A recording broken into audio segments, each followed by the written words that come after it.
कीर्ति शादी के बाद जैसे ही ससुराल पहुंची तो घर में कदम रखते ही उसे अपनी सास सुशीला की आवाज सुनाई देने लगी। देख बहू, सुबह उठकर सबसे पहले नहा धोकर ही रसोई में घुसना। मुझे वो लड़कियां बिल्कुल पसंद नहीं जो 10-11 बजे तक बिना नहाए ऐसे ही नाइटी पहनकर घर में घूमती रहती है। पहला दिन समझा रही हूँ कि मेरी रसोई में बिना नहाए एंट्री नहीं मिलने वाली। अपनी सास की बात सुनकर कीर्ति हाँ में गर्दन हिलाकर अपने कमरे में चली गई। अगले दिन सुबह जब कीर्ति नहा धोकर रसोई में पहुंची तो उसने देखा रसोई में उसकी जेठानी मीनाक्षी दूध उबाल रही है। ये देखकर उसने मीनाक्षी से पूछा, मैं चाय बना देती हूँ। चाय तो सभी लोग पीते होंगे ना? हाँ, सबकी चाय बना लो, पूरे 7 कप बनेगी। अरे क्या कर रही हो तुमने तो बस 3 कप ही पानी रखा है। इतने पानी में सबकी चाय कैसे बनाओगी? भाभी, मैं तो चाय ऐसे ही बनाती हूँ, आधा पानी आधा दूध। आप बताइए ना, अगर यहाँ पर सब लोग दूध में पत्ती लगाकर पीते हैं तो मैं पानी थोड़ा कम कर देती हूँ। कीर्ति की बात सुनकर मीनाक्षी उसे समझाते हुए कहने लगी, अरे भाई, दूध में पत्ती नहीं, हम लोग पानी में पत्ती लगाकर पीते हैं। क्या मतलब? मतलब ये कि 1 कप दूध से ज्यादा माँ जी दूध डालने ही नहीं देगी चाय में, इसलिए पानी बढ़ा दो। भाभी, इतने सारे लोगों में 1 कप दूध डालकर चाय कैसे बन पाएगी? अरे अभी नहीं हो ना तुम, इसलिए ऐसी बातें कर रही हो। कुछ दिनों में समझ जाओगे कि यहाँ पर चाय तो क्या, बाकी सब भी ऐसे ही बनता है। अभी मीनाक्षी और कीर्ति आपस में बातें कर ही रहे थे कि इतने में सुशीला किचन में आ गई। अरे बड़ी बहू, बता दिया ना छोटी बहू को तुमने कि चाय कैसे बनानी है? माँ जी, भाभी ने बता दिया है कि चाय में बस 1 कप दूध ही डालना है। हाँ, साथ में मसाला चाय पीते हैं सब लोग। हमारे घर में ऐसी फीकी बीकी चाय कोई नहीं पीता। ऐसा करो, फ्रिज से सब लेकर आओ, लौंग इलायची सब। हाँ, मसालों का डिब्बा आने के बाद सुशीला अदरक का एक छोटा सा टुकड़ा काट कर कीर्ति के हाथ में रखते हुए कहती है, देख बहू, इस अदरक को अच्छी तरह धोकर चाय में कूट कर डाल दे। और सुन, हरी इलायची डालना मत भूलना। अपनी सास की बात सुनकर कीर्ति फटाफट अदरक धोकर चाय में डाल देती है और उसके बाद जैसे ही वह 2 इलायची चाय में डालने के लिए हाथ में निकालती है कि सुशीला उसे तुरंत रोक देती है। हे भगवान, 2 इलायची डालेगी क्या तू एक बार की चाय में? तुझे पता भी है इलायची कितनी महंगी है। अच्छा ठीक है माँ जी, 1 ही डाल देती हूँ। तू मुझे इधर दिखा, ये देख, आज इलायची का ये छिलका डाल दे और ये बचे हुए दाने ना शाम की चाय में काम आ जाएंगे। किफायत से काम करोगी तभी घर चलेगा, समझी? समझ गई माँ जी, आगे से ध्यान रखूंगी। बड़ी बहू, जब खाना बनाओगी ना तो एक बार मुझे आवाज लगा देना, कहीं तुम्हें एक ही दिन में पूरे महीने का बजट गड़बड़ ना कर दो। बहुत कंजूस देखा है मैंने अपनी जिंदगी में, लेकिन माँ जी जैसा कंजूस आज जीवन में पहली बार देख रही हूँ। ऐसा कौन करता है? जैसी चाय माँ जी बनवा रही है ना, मेरी तो चाय पीने की इच्छा ही खत्म हो गई। इसी तरह का खाना पीना खाने की भी आदत डाल लो, क्योंकि माँ जी तो बदलने से रही, बदलना तो तुम्हें ही पड़ेगा। इसके बाद दोनों देवरानी जेठानी मिलकर सबको चाय नाश्ता करवा देती हैं। सब कुछ नाश्ता कराने के बाद मीनाक्षी और कीर्ति किचन में वापस चली गईं। जब दोपहर के खाने का समय हुआ तो सुशीला एक बार फिर किचन में पहुंच गई। देख छोटी बहू, आज ना तेरी पहली रसोई है, इसलिए जो कुछ भी मैं बता रही हूँ उसको अच्छी तरह गांठ बांध ले। रोज रोज बताने में नहीं आऊंगी। देख, सब्जी में ये 1 ढक्कन से ज्यादा तेल नहीं जाएगा। हाँ, ये 1 लीटर तेल है ना, पूरे 2 महीने चलाना है, समझ गई? और ये इतनी सारी सब्जी क्यों काट रखी है? पूरे मोहल्ले को दावत देने का विचार है क्या तुम दोनों का? नहीं माँ जी, अब पूरे परिवार को खाना खिलाना है तो उसके लिए कम से कम इतनी सब्जी तो लगेगी ना। अरे इतने से काम चल सकता है तो फिर इतनी सारी सब्जी डालने की क्या जरूरत है? हाँ, तो चुपचाप वैसा ही कर जैसा मैं बता रही हूँ, समझी? ठीक है माँ जी, जैसा आप कहो। मैं मानती हूँ कि ऐसे बहुत से लोग होते हैं जो सब्जी का खर्च बचाने के लिए आलू ज्यादा डालकर सब्जी बैलेंस कर लेते हैं, लेकिन माँ जी तो गोभी की सब्जी में गोभी ही डालने के लिए नहीं दे रही और ना ही आलू। फिर सब्जी कैसे बनेगी? पानी का नाम सुना है कि नहीं?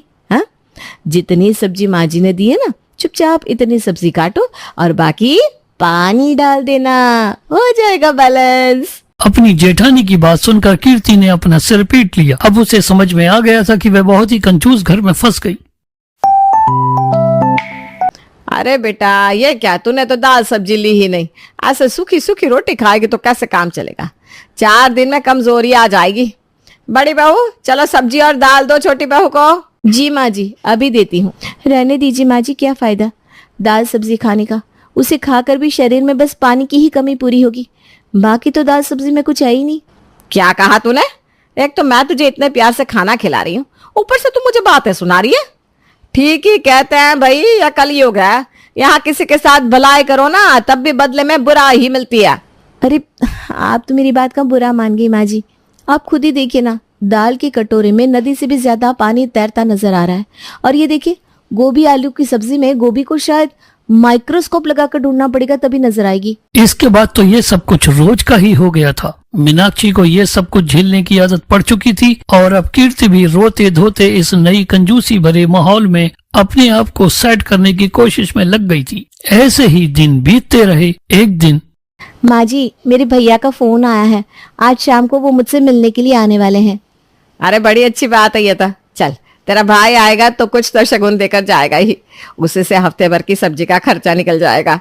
अपनी सास की बातें सुनकर कीर्ति का दिमाग घूमने लगा। वह इस सोच विचार में लग गई कि इस कंजूसी भरे माहौल में वह अपने भाई के लिए चाय नाश्ते का प्रबंध कैसे कर पाएगी। शाम होते ही कीर्ति का बड़ा भाई उसके घर आ गया। तब कीर्ति किचन में जाकर मीनाक्षी से कहने लगी, भाभी, मेरे मायके में कोई मेहमान आए ना तो मम्मी स्पेशल दूध में पत्ती लगाकर उसकी चाय बनवाती थी, और यहाँ पर तो सासू माँ एक एक बूंद का हिसाब लगाकर दूध डालने को कहती है।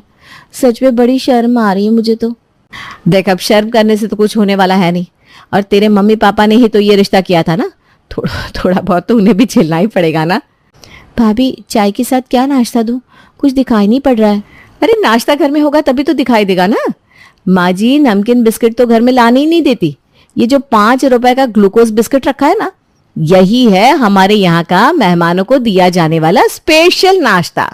अब जेठानी की बात सुनकर कीर्ति परेशान हो गई, लेकिन जब उसे कोई रास्ता नहीं दिखाई दिया तब वह मजबूरी में काली सी पानी वाली चाय और 5 रुपए वाला ग्लूकोज के बिस्कुट में से 2 बिस्कुट निकालकर अपने भाई को दे देती है। और उसका भाई भी बिना कुछ कहे वह काली सी चाय और बिस्कुट को खाकर थोड़ी देर बात करने के बाद चला जाता है। धीरे धीरे कीर्ति की शादी को 6 महीने पूरे हो गए और जब रक्षाबंधन का त्योहार नजदीक आने लगा तो सुशीला अपनी बहुओं से कहने लगी, बड़ी बहू, रक्षाबंधन का त्योहार आ रहा है, तैयारी कर लेना। मेरी बेटी एकता भी 2 दिन पहले ही आ जाएगी, तो फिर गिफ्ट वगैरह ले आई हो ना एकता और उसके बच्चों के लिए। आप चिंता मत करिए माँ जी, मैं सब इंतजाम कर लूंगी। छोटी बहू, तुम्हारा तो इस बार शादी के बाद पहला रक्षाबंधन है ना, तुम्हें तो इस बार एकता के लिए कुछ स्पेशल गिफ्ट लेकर आना चाहिए। भाई कुछ ऐसा तोहफा लेकर आओ मेरी बेटी के लिए कि उसे ये पहला रक्षाबंधन हमेशा याद रहे। क्या ठीक है ना? माँ जी बिल्कुल ठीक कह रही हैं आप। ये पहला रक्षाबंधन तो यादगार होना ही चाहिए एकता दीदी के लिए। रक्षाबंधन वाले दिन सभी लोग नहा धोकर अच्छे अच्छे कपड़े पहनकर तैयार हो जाते हैं। एकता भी भाइयों की राखी बांधने के लिए थाली को सजा कर लेकर आई और दोनों भाइयों के राखी बांधने लगी। जब दोनों भाइयों की राखी बंध गई तब वह अपनी भाभियों से कहने लगी, दोनों भाइयों को राखी बन गई है। आओ भाभी, अब आप दोनों की बारी है, और जल्दी से अपने अपने पर्स की जिप भी खोलो, जेब हल्की करने का समय आ गया है। अरे क्यों नहीं भाई, बिल्कुल। रक्षाबंधन पर तो बहनों का अधिकार होता है शगुन पर। तुम्हें तुम्हारे हिस्से का शगुन जरूर मिलेगा। अपनी भाभी की बात सुनकर एकता बहुत खुश हुई और खुशी खुशी दोनों भाभी के हाथ में लाई हुई राखियां बांध देती है। देखो भाभी, कितनी सुंदर राखी लेकर आई हूँ मैं भैया और आप दोनों के लिए। बाजार में जो सबसे महंगी राखी थी ना, वो पसंद करिए मैंने आप लोगों के लिए। इसके बाद एकता की बात सुनकर दोनों भाभियां एक एक करके लिफाफा एकता के हाथ में दे देती हैं। लिफाफा हाथ में लेने के बाद एकता बड़ी उम्मीद से दोनों भाभियों का लिफाफा खोलकर देखती है तो उसकी शक्ल का रंग ही बदल जाता है। भाभी, ये कैसा बेहुदा मजाक है? क्या बात है बेटा, ऐसा क्या रख दिया तेरी दोनों भाभियों ने लिफाफे में जो तेरे चेहरे के हाव भाव ही बदल गए? खुद ही देख लो मम्मी, आप आपकी लाडली बहू ने क्या कारनामा किया है। ये कहकर एकता लिफाफे अपनी माँ के हाथ में थमा देती है और जैसे ही सुशीला लिफाफे खोलकर देखती है तो हैरान रह जाती है। आज के जमाने में ऐसा कौन है जो तुम लोग 11 रुपया देकर राखी बंधवा रही हो? तुमने तो भिखारी को भी फेल कर दिया। अरे शर्म नहीं आई अपनी इकलौती ननद के हाथ में 11 रुपए का लिफाफा थमाते हुए? और छोटी बहू तो तू तो बड़ी बड़ी बातें कर रही थी, पहला रक्षाबंधन है, यादगार बना देगी। ऐसे यादगार बनाया जाता है? मम्मी जी, आप बेना हद करती हो। अरे क्या जरूरत है इतने सारे पैसे लुटाने की, जब इतने में काम चल सकता है तो ज्यादा खर्चा क्यों करना। और रक्षाबंधन कोई पैसों के लेन देन का त्योहार थोड़ी ना है, ये तो बस शगुन की बात होती है। और शगुन तो 1 रुपए से भी हो सकता है, फिर भी मैंने तो 11 रुपए रखे हैं। अच्छा जी, मेरी बिल्ली मुझसे ही मियाऊं, अब तू मुझे पट्टी पड़ाएगी। ठीक ही तो कह रही है माँ जी कीर्ति, आप ही तो हर बात में कहती रहती है ना, जब थोड़े से काम चल सकता है तो ज्यादा खर्चा क्यों करना। तो फिर यहाँ आपके उसूल बदल कैसे गए? देखिए, हमने ना आपको बदलने की बहुत कोशिश की, लेकिन फिर हमें समझ में आया कि आपको बदल पाना तो संभव नहीं है, इसलिए हम दोनों ने ही अपने आप को आपके रंग में डाल दिया। अब से इस घर में मन मुटाव और आपसी झगड़ों की कोई वजह ही नहीं बचेगी, क्योंकि हम दोनों ने भी अब आपकी तरह पाई पाई बचाना सीख लिया है। चुपचाप 5,000 इस लिफाफे में रखो। मेरी बेटी का इतना बड़ा अपमान करने की जुर्रत भी कैसे हुई तुम दोनों की? लगता है माँ जी आपकी याददाश्त बहुत कमजोर है। अच्छा चलो कोई ना, मैं आपको याद दिला देती हूँ। आपको याद है ना, अभी महीना भर पहले ही मेरे मायके में शादी थी, मेरे चाचा के लड़के की, और जब मैं शादी में जा रही थी तो आपने मेरे हाथ से लिफाफा वापस ले लिया था। और याद करिए क्या कहा था आपने? अरे बहू, सच सवर कर चल तो दी तू, लेकिन ये बता लिफाफे में कितने रुपए रखे हैं तूने? माँ जी मायके की पहली शादी है तो मैं सोच रही हूँ कम से कम 2100 तो शगुन में देनी ही चाहिए। आखिर हमारे परिवार के मान सम्मान की बात है ना। अरे मान सम्मान गया तेल लेना, तो इधर दिखा, ये लिफाफा ला इधर। इस तरह से तो तू 2 महीने का बजट बिगाड़ देगी।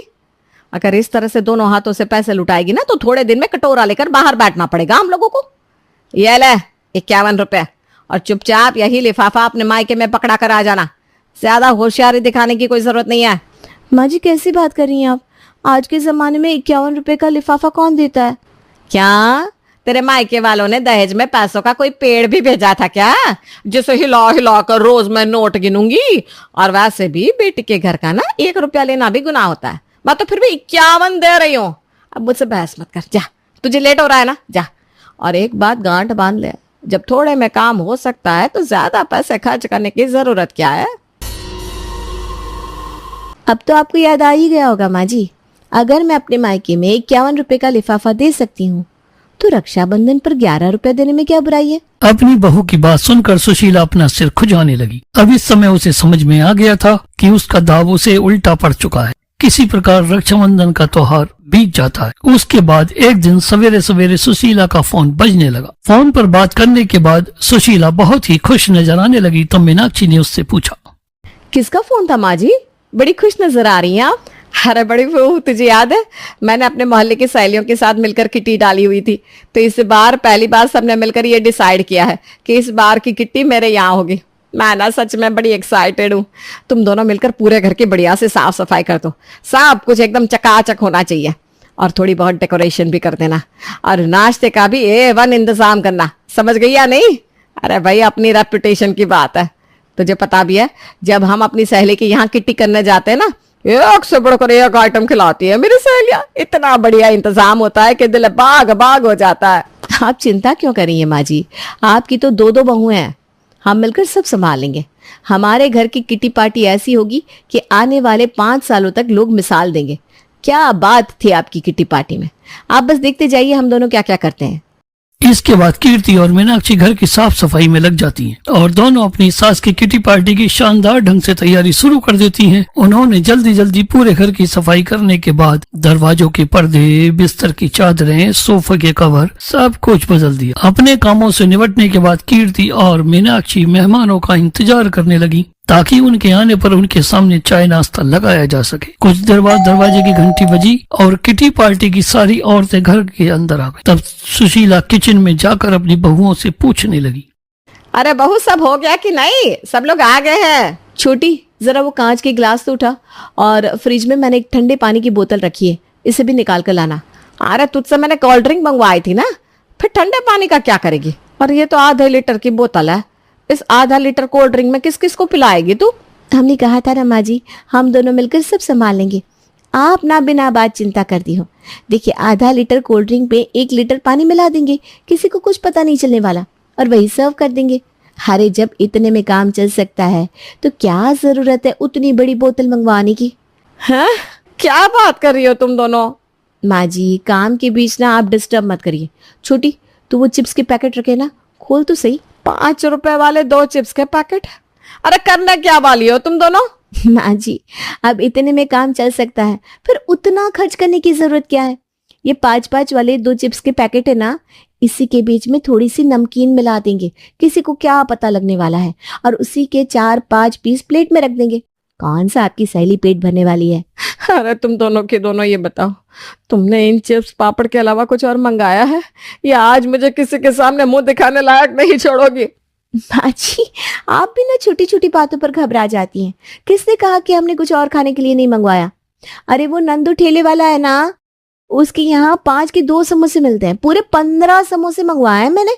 सबको 2-2 देंगे, तब भी 1 बच जाएगा। देखा आपने मेरा मैनेजमेंट? क्या तुम दोनों ने उस ठेले वाले से समोसे मंगाए हैं मेरी किटी पार्टी के लिए? मैं तुम दोनों के आगे हाथ जोड़ती हूँ, भगवान के लिए अपनी अकल पर पड़े हुए पर्दे को हटाओ और थोड़ा दिमाग से काम लो। अरे सारे मोहल्ले में थू थू हो जाएगी मेरे नाम की। कर क्या रही हो तुम लोग? तो माँ जी, आप मानती हो ना ये सब चिंदी चोरी करना सही बात नहीं है? हाँ बाबा हाँ, मानती हूँ। मेरी तौबा, मेरे बाप की तौबा, जो आज के बाद मैंने कभी कंजूसी की तो बस आज मेरी इज्जत नीलाम होने से बचा लो। अरे माँ जी, आपने कह दिया तो समझो हो गया आपका काम। देखो, आपकी किटी के लिए बढ़िया बढ़िया आइटम लाकर हमने पहले ही रखे हुए हैं। ये तो बस आपको सुधारने के लिए ट्रेलर था। पिक्चर अभी बाकी है। इसके बाद दोनों बहुएं अपनी सास की सहेलियों के सामने अच्छे से नाश्ता सर्व करती हैं। ये देखकर सुशीला की सभी सहेलियां बहुत खुश हो जाती हैं और सुशीला और उसकी बहू की बहुत तारीफ करती हैं। इस प्रकार सुशीला की किटी पार्टी अच्छे से निपट जाती है और अगले दिन सुबह होते ही अरे बेटा, क्या जरूरत थी इतनी महंगी साड़ी लाने की? और माना कि गणपति उत्सव है, लेकिन उसके लिए इतना पैसा खर्च क्यों करने थे? कोई सस्ती सी ले आता। वैसे भी जब इतने से काम चल सकता है तो फिर उतना खर्च क्यों करना है? सुन लिया कीर्ति तूने? माँ जी चिकना घड़ा है, अपनी आदत उसे वो इतनी जल्दी बाज नहीं आएगी। फिर से शुरू हो गई है वो इतना उतना करने में। Hello friends, thanks for watching this video. यदि आपको ये कहानी पसंद आई है तो इस वीडियो को लाइक और शेयर करना ना भूलें। और भी मजेदार कहानियों को देखने के लिए हमारे इस चैनल को सब्सक्राइब कर लें। और हाँ, नीचे दिए गए बेल के आइकॉन को दबाना ना भूलें। देखते रहें, मस्त रहें। हिंदी कहानियों का आपका अपना YouTube चैनल हिंदी कहानियाँ अनलॉक।